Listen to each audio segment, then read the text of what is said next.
할렐루야. 오늘은 교회력에 의하면 성령 강림 주일이 됩니다. 초대교회 성도들이 하늘로부터 임하는 성령의 임재를 뜨겁게 체험하게 됩니다. 성령의 임재는 교회의 태동을 가져오게 되고, 교회는 성령의 영이 되는 것입니다. 우리는 믿음 생활을 꾸준하게 해야 합니다. 지속적으로 하나님의 말씀을 들으며 꾸준하게 믿음의 길을 걸어가야 합니다.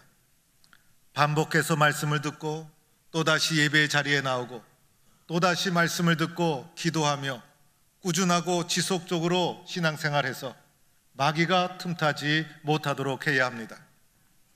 오늘날 얼마나 많은 유혹과 시련 앞에 우리가 놓여 있는지 모릅니다. 조금만 방심해도 쓰러지게 됩니다. 아무리 운전을 잘해도 조금만 방심하면 사고가 나는 것이고, 아무리 공을 잘 차도 방심하면 제대로 공을 찰 수 없는 것이고, 아무리 등산을 잘해도 방심하게 되면 실족하여 넘어지게 되는 것입니다. 언제나 조심하고 꾸준하게 열심을 가지고 믿음의 길을 걸어가야 합니다. 쉽게 신앙생활 하려고 하지 말아야 합니다. 주일 예배 한 번만으로 만족해서는 안 됩니다. 저녁 예배, 수요 예배, 새벽 기도, 심야 기도에 모든 예배에 힘써야 하고 열심을 다하고 눈물을 흘리며 사모하는 심령으로 주님 앞에 나와야 되는 것입니다. 말씀을 들을 때도 아멘 아멘 하면서 나에게 주시는 하나님의 말씀으로 받아들여야 합니다. 이렇게 꾸준히 믿음 생활하면서 하나님, 험한 이 세상 나의 힘으로 이겨나갈 수 없습니다. 하나님이 주시는 힘이 있어야 합니다. 성령께서 나를 도와주셔야 합니다.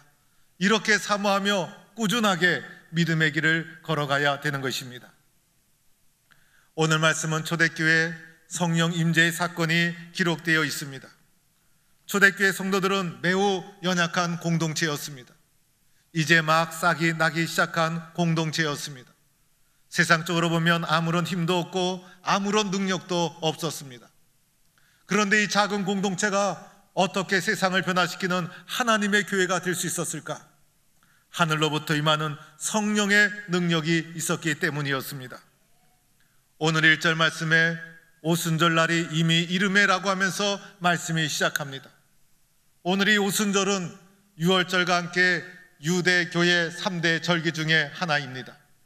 6월절로부터 50일째 되는 날, 예수님이 부활하신 날부터 50일째 되는 날이 바로 유대교의 중요한 절기 중에 하나였던 오순절이었습니다. 이 오순절날 성령의 임재를 경험합니다. 이미라는 단어는 50일이 어느새 빨리 다가왔다는 것입니다. 50일 동안 시간이 가는 줄도 모르게 어느새 지나다 보니 50일이 이미 그들 가운데 이르게 되었습니다. 이때 그들이 다 같이 한 곳에 모였더니라고 합니다. 오순절날 이들이 변함없이 한 곳에 모여 있었습니다. 그날에 갑자기 모인 것이 아니라는 것입니다. 변함없이 오늘도 한 자리에 모여 있었습니다. 이들이 한 자리에 모여 있었던 것은 기도하기 위해서였습니다. 부활하신 예수님을 기념하고 예수님을 사모하며 기도하는 공동체, 50일 동안 지속적으로 모여서 간절히 기도했던 것이고, 그러다 보니 시간이 가는 줄 모르고 이미 오순절이 이르게 된 것이고, 오순절날 또다시 변함없이 모여서 간절히 기도하고 있었다는 것입니다. 즉, 열심히 기도하는 공동체 속에 성령의 임재의 사건이 일어난 것입니다. 아무 때나 성령의 임재가 일어나는 것이 아닙니다. 주님의 약속을 믿고 지속적으로 간절히 기도하는 그 공동체에 성령의 임재의 사건이 일어난 것입니다. 2절 말씀해 보니 호련이라고 합니다. 갑자기 부지 중에 라는 뜻입니다. 성령의 임재가 갑자기 임한 것입니다. 예상하지 못한 순간에 일어난 사건이었습니다. 성령의 임재가 시작되겠구나 예상하지 못했어요. 뭔가 변화가 있겠구나 그들이 추측하지 못했어요. 예상하지 못한 순간에 갑자기 호련히 그들 가운데 놀라운 사건이 일어납니다. 은혜는요, 갑자기 받게 되는 것입니다. 내가 은혜 받겠구나 예상해서 은혜가 받게 되는 것이 아니라는 것입니다. 갑자기 은혜가 임하는 것이고, 갑자기 깨달아지는 것이고, 갑자기 눈물이 쏟아지는 것이고, 갑자기 이해가 되는 것이에요. 그래서 성령이 갑자기 그들 가운데 후련히 역사하게 됩니다. 말씀해 보니 하늘로부터라고 합니다. 이것은 성령의 출처를 말해주고 있는 것입니다. 성령의 출처가 하나님이셨다는 것입니다. 이 세상의 어떤 풍조도 아니고, 이 세상의 어떤 이론도 아니고, 성령의 출처는 바로 하늘 하나님으로부터 임한 권능이었다는 것입니다. 신학적으로 보면 성령님은 하나님의 또 다른 분이셨어요. 하나님의 또 다른 분. 제가 집에서는 남편이요 아버지로 있지만은 교회에 와서는 담임 목사로 존재하지 않습니까? 그래서 성령님은 하나님 자신이시면서 하나님의 또 다른 면이었어요. 하나님 자신이 내려오신 것이었어요. 하나님 자신이 영향을 주신 것이었어요. 세상이 주는 힘으로는 세상을 이길 수가 없는 것입니다. 하늘로부터 임하는 하나님이 주시는 능력이 우리에게 필요한 것입니다. 그러면서 이제 본격적으로 성령님의 임재하는 형태가 나타나기 시작합니다. 오순절 마가의 다락방에서 임재한 성령님, 어떠한 모습이었을까? 먼저는 급하고 강한 바람 같은 소리가 있었다는 것입니다. 바람 같은 성령님, 바람 같은 성령님으로 그들 가운데 임하게 됩니다. 바람, 호흡, 숨 이런 뜻을 가지고 있습니다. 바람같이라는 것은 바람과 똑같지는 않지만은 이 세상에서 우리가 이해할 수 있는 현상이 무엇일까? 바람같이 이렇게 표현하는 것이 그날 임한 성령님의 가장 가까운 표현이었기 때문이었습니다. 그래서 바람같이 급하고 강한 것이 그들 가운데 일어나게 됩니다. 제가 어렸을 적에 태풍이 불어왔던 날을 기억합니다. 부모님이 나가지 말라. 그런데 호기심이 많았던 제가 밖에 나갔어요. 얼마나 바람이 센가 추측하고 재보고 싶었어요. 그래서 바람이 막 불어오는데 온몸으로 바람을 받아 보았어요. 한 걸음도 앞으로 나갈 수 없을 정도로 얼마나 강한 바람이 불어왔는지 몰라요. 어린 마음의 호기심에 조금만 바람이 세게 날아오면 제가 날아갈 수 있을 것 같더라고요. 그래서 날아보려고 바람을 타면서 껑충껑충 뛰어봤던 기억이 납니다. 그날의 바람에 대한 기억, 느낌, 오늘날에도 그대로 느끼고 있습니다. 오늘 초대교회 성도들이 강하고 급한 아주 분명하고 그리고 선명한 놀라운 성령의 체험을 하게 되었다는 것입니다. 3절에 보니 성령의 또 다른 형태, 불의 혀같이 갈라지는 것들을 경험하게 됩니다. 불의 혀처럼 갈라지다는 것은 조각으로 나누어지다, 쪼개지다 라는 뜻을 가지고 있습니다. 작은 불은 갈라진다 표현하지 않습니다. 큰 불이 일어났을 때, 말할 수 없는 큰 불이 일어났을 때 그것을 갈라지고 있다, 이렇게 표현하게 되는 것입니다. 그래서 오늘 성령 임재의 그 놀라운 사건은 마치 큰 불이 일어난 것처럼 갈라지는 힘찬 불길을 그들이 경험하게 되었다는 것입니다. 우리가 오늘 설명할 수 없지만은 초자연적이고 하늘로부터 임하는 신비한 성령 체험, 마가의 다락방에서 일어나고 있는 것이에요. 시각적으로 체험했죠. 그리고 청각적으로 체험했죠. 피부로 느꼈죠. 마음으로 느꼈죠. 전인격적인 체험, 부정할 수 없는 생생한 체험, 그들의 인생을 바꿔놓는 놀라운 체험이 마가의 다락방에서 일어나고 있는 것입니다. 사랑하는 성도 여러분, 예수 믿으면서 체험이 있어야 합니다. 성령의 체험을 사모해야 된다는 것입니다. 이 세상 사는 날 동안 주님이 우리를 만나고자 하시는 그런 과정 속에 체험이라는 것이 존재합니다. 체험이 없이는 주님을 제대로 이해할 수가 없는 것이에요. 체험 없이 말씀 읽으면 말씀의 이해에 한계가 있는 거예요. 주님이 주시고자 하는 체험을 사는 날 동안 다 누리면 얼마나 좋겠습니까? 체험이 인생을 바꾸는 것이고 체험이 신앙의 능력이 되고 있는 것이에요. 우리들은요, 뇌로만 신앙생활 하려는 경우가 있어요. 모든 것을 이성적으로만 판단하려고 한다는 것이에요. 그래서 뇌의 작용을 극도로 발전시키고 있습니다. 그러나 사람이 사는 것은 이성적이고 뇌의 판단에만 주어져 있는 것이 아니더라는 거예요. 때로는 느끼고 감동을 받고 눈물을 흘리고 그리고 설명이 되어지고 납득이 되어지고 신비한 체험도 필요하고 때로는 방언도 필요하고 주님이 주시는 세상에서 경험할 수 없는 기쁨과 은혜도 우리 가운데 필요하다는 것입니다.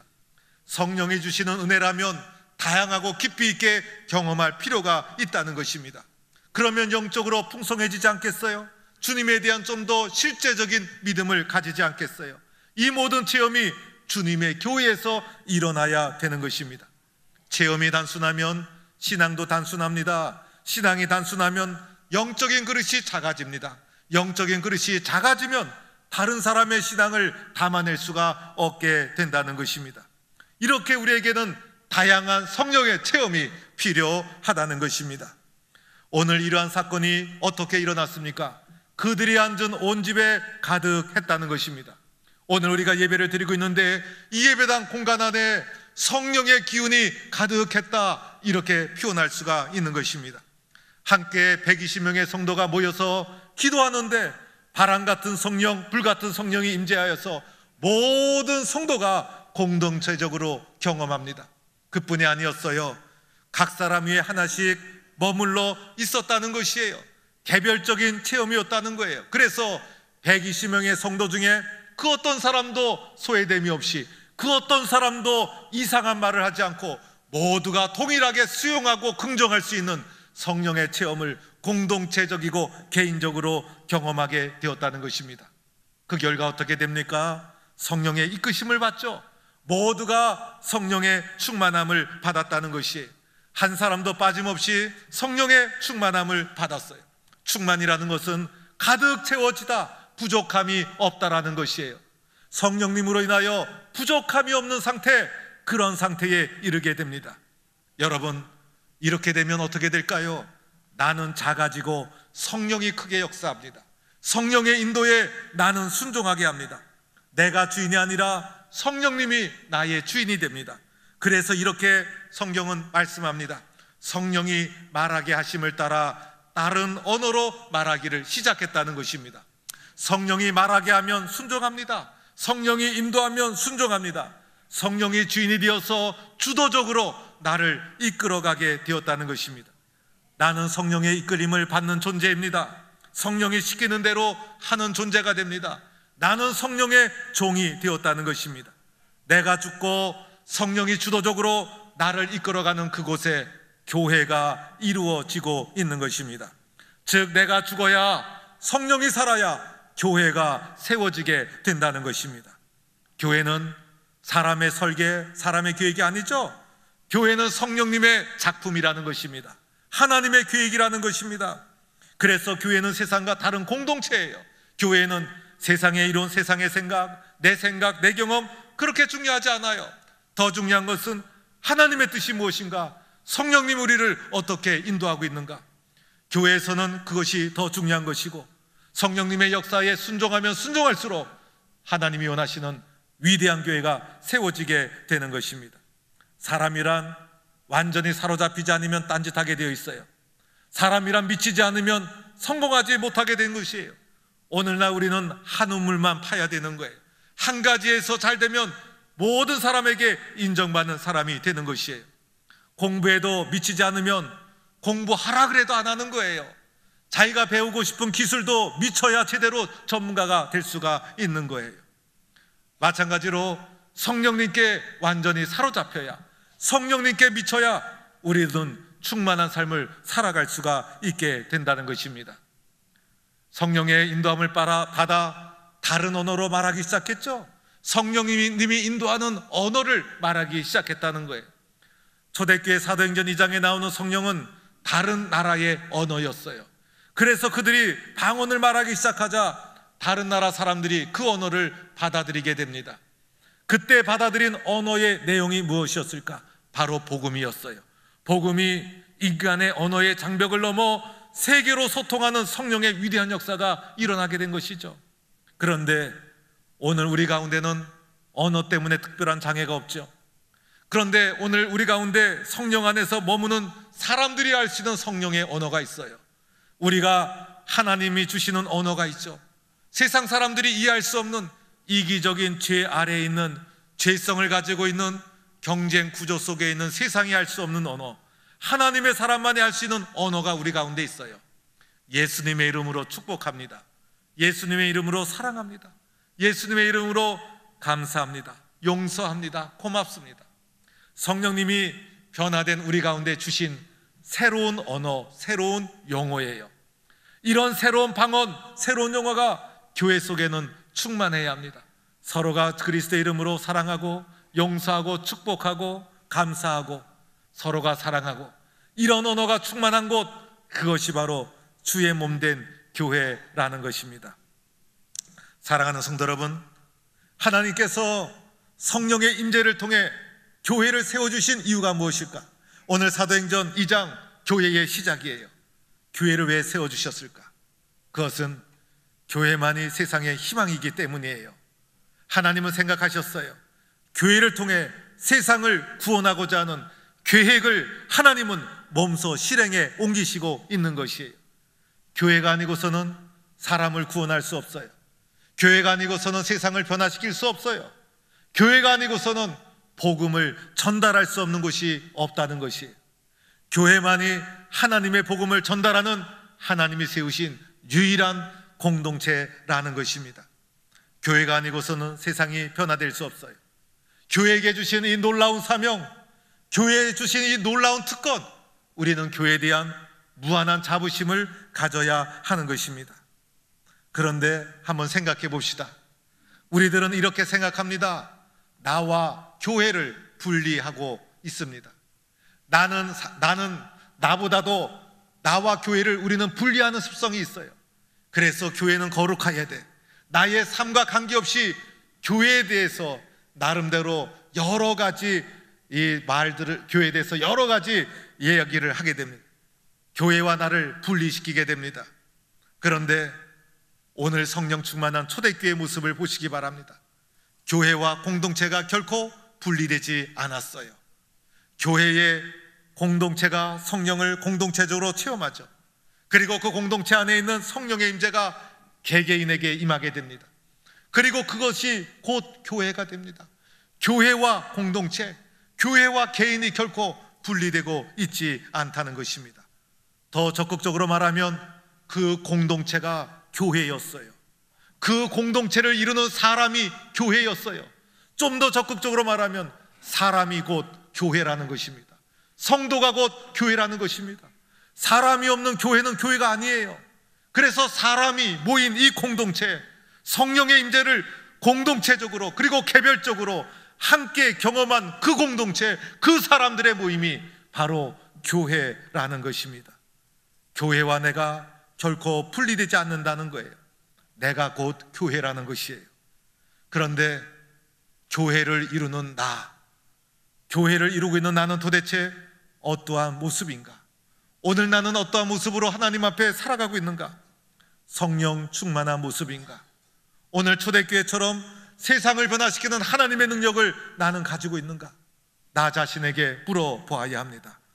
나 자신을 살펴보면 우리는 연약함을 인정하지 않을 수가 없어요. 우리는 이 모습 이대로 세상을 변화시킬 능력이 우리에겐 없습니다. 세상을 구원하고 세상을 변화시키는 위대한 사명을 우리에게 주셨음에도 불구하고 확신도 부족하고 믿음도 부족하고 열정도 부족하고 능력도 부족하고 하나님의 뜻을 구하기보다도 자신의 필요를 채우기에 급급한 믿음의 길을 걸어가고 있는 것이 우리들의 모습입니다.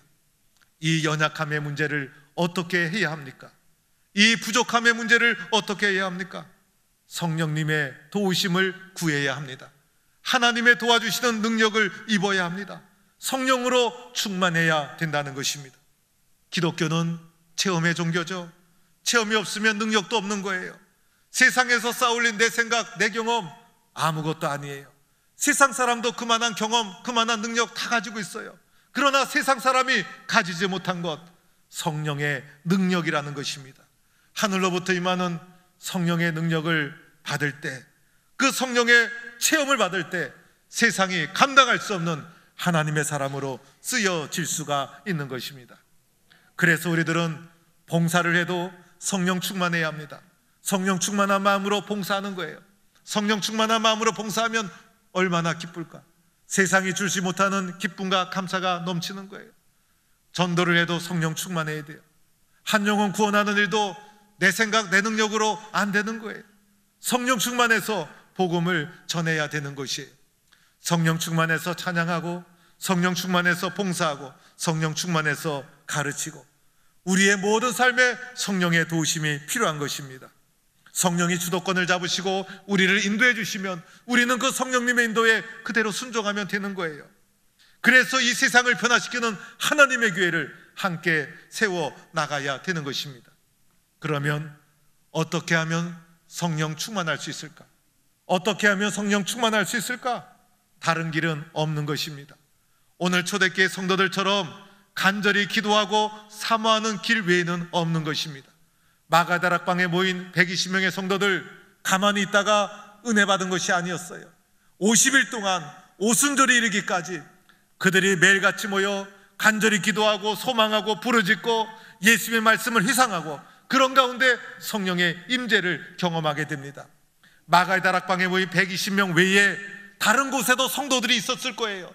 다른 곳에도 예수님 믿는 사람들이 있었을 거예요. 그러나 120명 함께 모여 기도하는 그 공동체에 성령이 임재하게 되었다는 것입니다. 오늘 우리도 하나님 앞에 사모하는 심정으로 부르짖어야 합니다. 하나님 도와주세요. 하나님 나를 도와주세요. 나는 성령님의 도와주심이 필요합니다. 하나님, 성령님의 도와주심 없이는 나는 아무것도 할 수 없습니다. 나는 연약한 존재입니다. 하나님이 주시는 능력이 필요합니다. 하늘로부터 임하는 주시는 능력이 필요합니다. 나도 성령 충만해서 쓰임받고 싶습니다. 무기력한 인생이 아니라 세상을 변화시키는 하나님의 사람으로 살고 싶습니다. 간절히 사모하고 구해야 합니다. 성령 충만한 성도가 되어서 세상을 변화시키는 하나님의 사람, 성령 공동체를 이루어가는 성도가 되기를 주의 이름으로 축원합니다.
서로 격려하고 축복합시다.